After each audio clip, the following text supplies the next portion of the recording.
Mga idol, magkikilaw po sila mga idol. Ang mga pamangkin ng asawa ko.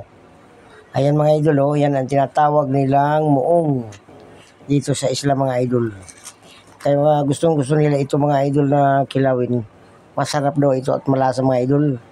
Ang tawag sa amin mga idol nito ay parangan sa Bicol. Pero sa kanila tawag nila dito ay muong. Ayan mga idol, kompleto sila sa Ricardo. Yan ang asawa ko. Ayan, kasama nila mga idol. Ako ang nagbibideo at yan, asawa naman ni Hermie. Yan, pamangkin ni Mrs. Yan man ay kay Budoy. Asawa ni Budoy na pamangkin din ng asawa ko mga idol. Ayan, dito kami kilaw ng muong. Yan mga idol, lagyan ng mangga para masarap daw. At may kamatis. Mayroon ding sibuyas, lahat ng nilagyan nila yan. Tapos may kunting sili. Lalagyan din nila yan ng sili. Yung mga luya. Yan. Pati yung suka. Suka yung nilagay ng mga idol. Yan.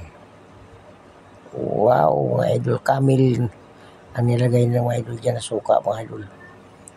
Masarap ng pagkatimplada niya mga idol.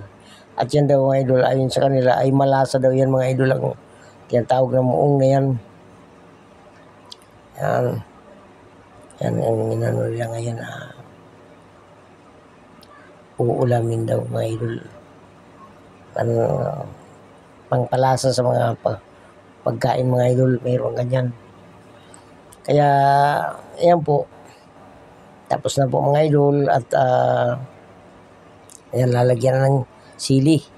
Sili mong labuyo yan mga idol. Pero ayan o, mapula na yan. Pero okay lang yan mga idol kasi hindi naman ganong karamihan. Kasi nga, hindi man sila sanay sa sili. Pagkatamang may halang-halang ba? Tawag sila dyan na yan, lalagyan nila yan. Ayan. Isahin mo na nila yan. Yan.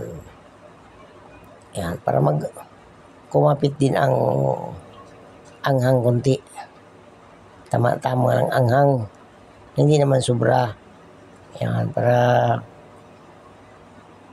wow, sarap naman. Ayan po mga idol sa Shoutout po pala mga idol dyan sa aking mga kasamahan na sa Pasakaw Vloggers, sa aking mga kaibigan, kumpare, mga followers and non-followers. Basta nakita ko po ang inyong suporta sa comment section, asahan po ninyo, andyan din ako at hindi ako bibitaw. Legit po tayong supporters mga idol.